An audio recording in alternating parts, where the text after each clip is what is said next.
ఈరోజు మన మధ్య ఎవరైనా ఉన్నారా ఇష్టానుసారంగా జీవించడానికి అలవాటు పడిన వాళ్ళు? ఒకవైపు మందిరానికి వస్తూనే,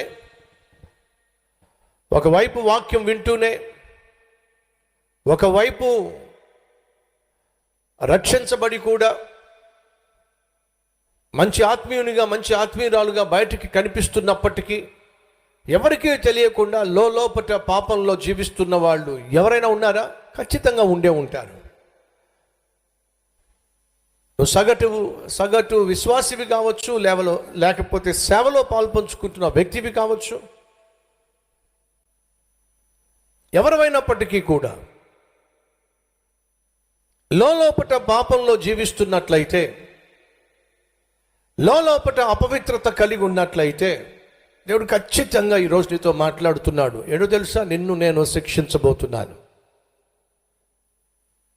తెలిసి నువ్వు తప్పులు చేస్తున్నావు, తెలిసి తప్పుడు పనులు చేస్తున్నావు, తెలిసి నా గాయాలు రేపుతున్నావు, తెలిసి నాకు వ్యతిరేకంగా నువ్వు తయారవుతున్నావు.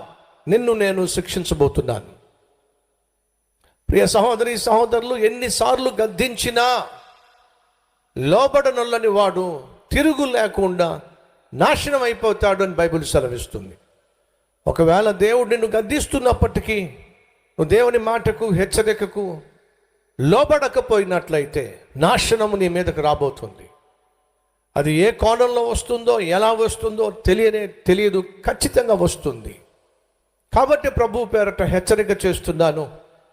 మనం సేవిస్తున్న దేవుడు పరిశుద్ధుడు కనుక మనము పరిశుద్ధముగా జీవించాలి అని కోరుతున్నాడు కనుక అపవిత్రతకు ఏమాత్రము తావివ్వకుండా పవిత్రంగా జీవించడానికి మనల్ని మనం దేవునికి అప్పగించుకోవలసిన వారమై ఉన్నాం. మర్చిపోకండి.